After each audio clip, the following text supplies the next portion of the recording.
people don't realize is when we look at the Christmas story that we have these, this little picture in our mind of Mary and Joseph and the baby Jesus, and it's all clean and nice. And what most of us don't think about is how much stress Mary had to have at the time. The first Christmas for her was incredibly anxiety producing. In the first place, Mary was not that old. And when she gave birth to Jesus, she was at the most 13 or 14, maybe 15, and she's barely a teenager. And in those days, people got married a lot younger, like when they were 12, because by the time they were 30, they were old. And people didn't live nearly as long. She's single, she's in a little town. The gossip about a single girl being pregnant and not married, this is all the scandal, right? Well, God's the Father, sure. Nobody's going to believe that. And then just a few days before she gives birth, in her 9th month of pregnancy, a couple days before she gives birth, she has to get on a donkey and make a 2 or 3 day trip from Nazareth, where they live, to Bethlehem, because the Roman government is ordering the census. I don't know of any woman who would like to ride on a donkey for 3 days in the last few days of your pregnancy. I don't think so, right? It's a wonder her water didn't break on the way, sitting on the back of a donkey. And then when she gets to Bethlehem, there's no hotel, there's no motel.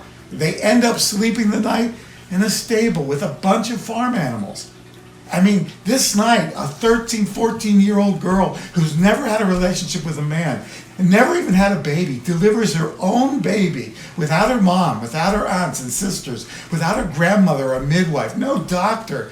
This is crazy, stressful, and anxiety producing. And then she's told this baby's going to be the Son of God, so she has to imagine raising a perfect child. Think about all the things that she went through in this stress. And that's why in the very first story of Christmas, the word afraid is used 7 times. Every time an angel shows up, the first thing that angel says is, don't be afraid. Why? Because anxiety will absolutely steal your joy. Here's what Mary did. When Mary was afraid, she chose to trust God and accept his plan. She trusted God and accepted his plan. If you were Mary, you would be nervous too, right? You'd be pretty afraid. So let me just ask you a question. This Christmas, what are you anxious about? What's got you uptight? What's got you nervous and worried? What's keeping you awake at night? What are you afraid of? Maybe it's your finances. Maybe you're worried about your health. Are you worried that maybe you're never going to get married, or you're worried that your marriage may not stay together? You're worried about your career. You're worried that you might have to move. There's so many things we can be worried about this next year. And I don't know what you're worried about and what you have anxiety about, but I do know what the antidote is without even knowing what you're worried about. Because it's the same antidote that Mary applied to her life.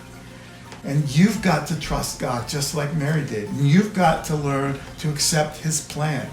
And take everything that you're worried about and you've got to put it in God's hands. Because God, you have to say, this is bigger than me. I'm not going to figure this out. And I'm just going to have to trust you. And I'm going to accept your plan, God, even if I don't understand it. I can't carry this by myself. That's exactly what Mary did the first Christmas. You see, it says in Luke chapter 1:38 that she says, Lord, I am your servant. I will do and be willing to accept whatever you have for my life.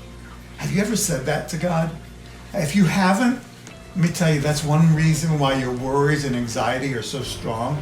That's why you have some of the fears that you have, and that's why you get so stressed out. Because maybe you haven't made the decision that Mary made.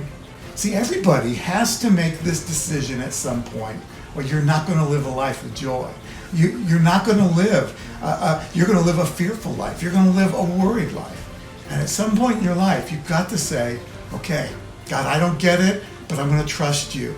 That you made me, that you love me, that you have a plan for me, and I'm going to put this all in your hands. And that's the only thing that's going to help you find lasting, real joy in your life.